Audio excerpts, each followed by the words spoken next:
মাধবীর রোজনাম চায় আপনাদের সবাইকে স্বাগত। আজকে সকালটা শুরু হলো গাছে জল দিয়ে। আমি গাছে জল দিতে এসছি, আর এই গাছগুলো নতুন লাগিয়েছি, সেগুলো আপনাদের সাথে একটু শেয়ার করি। এইগুলো 2 দিন হয়েছে লাগিয়েছি, তাই এদের একটু যত্ন করা দরকার। তাই জল দিতে এসছি, আর দেখতেও এসছি যে গাছ কটা বাঁচলো আর মরলো। তো এইগুলো অবশ্য বেঁচে যায়। এইগুলো কচু গাছ, তো যাই হোক, এখানে যা গাছ লাগিয়েছি সবই বাঁচবে আশা করি। আর এখানে লাগিয়েছি কটা আলু, কাটতে গিয়ে এখন আলুগুলো সেই গাছ হয়ে যাচ্ছে। এমনি লাগিয়েছি যে গাছ হয়ে যাচ্ছে, সেইগুলো শাক খাবো। আর একটা ঝিঙে হয়েছে, দেখুন, সর্বনাশ করে দিয়েছে যে ছেলেটিকে কাজে লাগিয়েছিলাম। আমি তরকারি খোসা একটা টবের মধ্যে রেখে তলায় বালতিতে ওই টব থেকে তরকারি খোসার জলটা প্রত্যক্ষ বলেছে দিতে, ও দিয়ে আমার কি সর্বনাশ করেছে দেখুন। ও এই গাছগুলোতে দিয়ে দিয়েছে। ওকে আমি বলেছি একটা সাদা বালতি নিয়ে আয়, ও ওইটাই পেয়েছে, ওইটাই নিয়ে গেছে। তো ওই জলটা, নোংরা জলটা কোথায় ফেলবে? গাছের গোড়ায় দিয়ে দিচ্ছে, মানে জলটা আর কি, সারটা। তাতে আমার গাছটার কি অবস্থা হয়েছে। হ্যাঁ, যাই হোক, সকালবেলা তারপরে উপরে উঠে এলাম। তো গাছ থেকে মেথি পাতা নিয়ে এসেছিলাম টপ থেকে মেথি পাতা এনে ওই পরোটা করা হচ্ছে। তা আমি বললাম আমার 2টা পরোটা আমি একটু মেথি পাতা দিয়ে খাবো, কিছু নেই, চিনি দিয়ে খেতে হবে। তা ঠিক আছে, আমি চিনি দিয়ে খাবো টেস্ট করার জন্য শুধু। কিন্তু মেথি পাতা আমি দেখেছিলাম যে পরোটা করে মাঝখানে উপরে পাতা ছড়িয়ে তারপরে বেলে দিয়েছিল। সেইভাবে আমি করেছি গোল পরোটাটা। তাতে দেখা গেল কি পরোটাটা ভালো ভাজা হয়েছে, কিন্তু ওই পাতাগুলো সব পুড়ে তিতো তিতো হয়ে গেছে। সেই জন্য আমি আবার একটা গোল করে পরোটা করে মাঝখানে দিয়ে আমি ওটাকে বেলে চৌকো ভাঁজ করে আর কি চৌকো করে করেছি। তাতে পরোটা ভাজাতে শাকগুলো সেদ্ধ হয়ে গেছে, খুব ভালো লাগছিলো মেথি পরোটাটা খেতে। তো এদিকে আবার ঘরে চলে এসেছি। এবার ঘরে এসে আমার নাতনি মেয়েকে ফেসিয়াল করে দিচ্ছে। মেয়ে যাবে বিয়ে বাড়ি, তা বিয়ে বাড়িতে যাবে বলে ও এসছে, ওর নিজেই কিটসগুলো নিয়ে ও নিজেই করছিল। এবার ওর বায়না যে ও করে দেবে। ঠিক আছে, ও আমার মেয়েও অমনিও শুয়ে পড়েছে, ও করে দিচ্ছে। আবার ওদিক থেকে আবার অনলাইনে জিনিসও চলে এসছে। এবার এটাও কাটতে হবে, দেখতে হবে কী আছে, নইলে বৌমা তাড়াতাড়ি করে কেটে দেবে। বৌমা বলছে তুমি কাটবে তো কাটো, নইলে কেটে দিয়ে। তাই আমি বললাম দাঁড়া, আমি নিজেই কাটছি। তা এক হাতে তো হয় না, আমি ফোনটা কোনো রকমে রেখে আমি ভিডিওটা করছি। তা আমার কিন্তু স্ট্যান্ড আছে, এত আলস্য যে স্ট্যান্ডটা বের করে করব সে আর করা হয় না। আর নাতনির জন্য আরও বের করি না। একটা স্ট্যান্ড করে নিয়েছিলাম, সেটাও ভেঙেছে। আবার একটা স্ট্যান্ড, এটা একটু ভালো, এটা যদি আবার নষ্ট করে দেয়, সেজন্য ও আলমারিতে ভরাই আছে। একদিন বের করে করতে হবে, ওকে বোঝাতে হবে, ও সব কিছুই ও ধরবে আর কি। আর এদিকে অনলাইনে একটা বৌমা ব্যাগ অর্ডার করেছিল, ব্যাগটা চামড়ার, খুবই ভালো ব্যাগটা, দেখুন। আর দেখতে থাকুন আপনারা, ব্যাগটা খুবই ভালো, নরম এবং চামড়ার, তো গোল ব্যাগটা। এই দেখুন,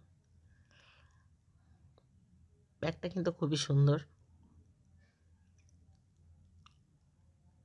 আমি খুলি, ব্যাগটাকে ফোলানোর জন্য এর ভিতরে চিকচিকি কাগজ ভরে রেখে দিয়েছে গাদা, যাতে চেপটে না যায়। দেখুন কতটা প্লাস্টিকটা ভরে রেখে দিয়েছে। দেখুন, আগে কাগজ দিত, পেপার কাগজ, এখন দেখি পেপার দেয় না, এরকম প্লাস্টিক কাগজ দেয়। এবার বেলটাকে লাগিয়ে নিচ্ছি। বেলটা না লাগালে ব্যাগটার সই আসবে না। এই ব্যাগটা ঝুলিয়ে নিতে হয়, কাঁধে ঝুলিয়ে মোবাইল, টুকটাক খাবার, বাচ্চাদের ক্যাডবেরি চকলেট নিয়ে যাওয়ার পক্ষে সুবিধা হয়।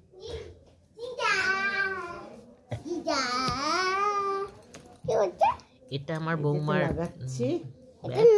ও কিনেছে। হ্যাঁ, কোথা থেকে এলো?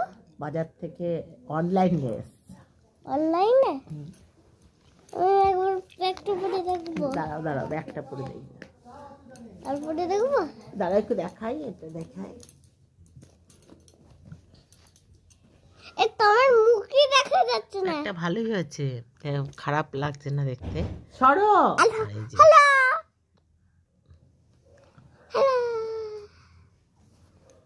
গোল নাও, তুমি নাও। আপনাদের কেমন লাগলো ব্যাগটা বলবেন, ভালো লাগলে বলবেন, খারাপ লাগলেও বলবেন। আর এদিকে আমার নাতনি ব্যাগটা নিয়ে কত স্টাইল করে দাঁড়িয়েছে দেখুন। ওরা এখন যাচ্ছে একটা পিকনিকে। এখন কোথায় যাচ্ছ? এখন কোথায় যাচ্ছ? পিকনিকে। পিকনিকে? কে কে যাচ্ছ? আমার ফ্রেন্ডের জোরে বলো। আমি তো যারাই বলছি। ঠিক আছে, দুষ্টুমি করবে না, তাহলে মা কিন্তু স্পেশাল ডিশটা দেবে।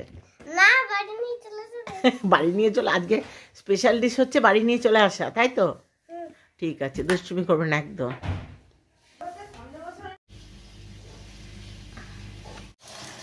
আজকে বাড়িতে আমি আর ছেলে খাবো, বৌমা তো পিকনিকে চলে গেল, বৌমা আর ওর মেয়ে। তাই এদিকে কী করবো, তার কই মাছ ছিল জ্যান্ত, মানে হাঁড়িতে যে আনো ছিল, সেই কই মাছ আর বাঁধাকপি তরকারি করবো। আর কিছু করবো না, পাতলা করেই করবো, খুব কম মশলা দিয়ে করবো দেখুন। আর আলু ভাজা হয়ে গেছে, এদিকে বাঁধাকপিও কাটা হয়ে গেছে, বাঁধাকপিরও আলু ভেজে ফেলেছি, মাছের ঝোলেরও আলু ভেজে ফেলেছি। আর এদিকে মাছটা ভাজা করে এরপর আমি ওই কই মাছটা রান্না করব খুব কম মশলা দিয়ে।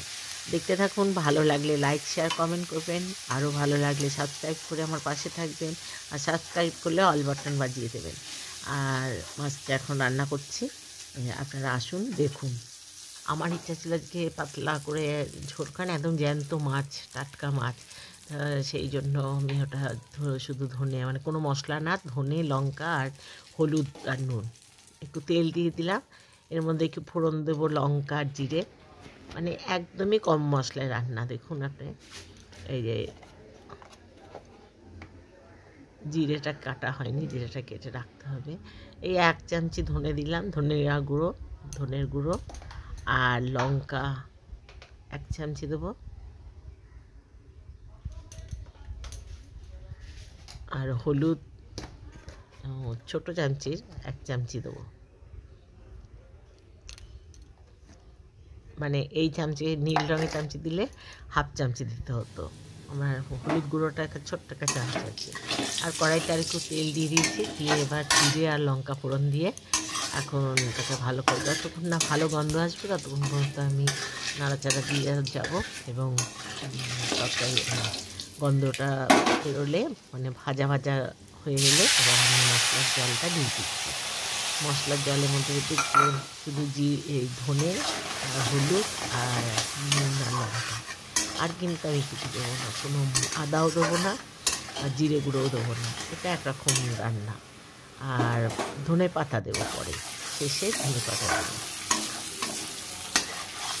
গরম মশলাও দেওয়া যায়, কিন্তু যেহেতু ধনে পাতা দেবো সেই জন্য গরম মশলাটা দেবো না।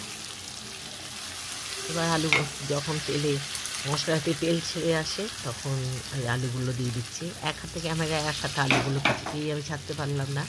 এবার ক্যামেরাটা সরিয়ে আমি আলুগুলো দিয়ে দিলাম। আলুগুলো দিয়ে ভালো করে, আর আলুটা খুব ভালো করে ভাজা করে নিয়েছিলাম, যাতে আর কি ভাজাতেই সেদ্ধ হয়ে যায়। ভাজাতে সেদ্ধ হলে না একটা আলাদা গন্ধ, আলাদা সেন্ট আসে। আর আমি কাঁচা জলই দিয়েছি, আমি আর পাচ্ছি না, আমি তো এখন আর রান্না করি না। আগে যখন রান্না করতাম তখন আমার একটা কেটলি ছিল, সেই ইলেকট্রিক কেটলি, সেই কেটলির মধ্যে জল গরম করে নিতাম কারেন্টে, সেই জলটা দিয়ে দিতাম, কিন্তু ওটা নষ্ট হয়ে গেছে, আর কেনাও হয়নি। যেটা যায় নষ্ট হয়ে যায় সেটা আর কেনা হয় কি, আমার আর কেনা হয়নি। এবার কই মাছগুলো দিয়ে দেবো এর মধ্যে, ঝোলটা ফুটুক, এই মাছগুলো আমি দিয়ে দেবো। এই কই মাছগুলো কিনেছি আমাদের পাশের একজন মাছ ধরে, জাল দিয়ে মাঠে পুকুরে, মানে আমাদের বর্ধমানের পুকুরেই ধরে, এগুলো সব দেশি মাছ।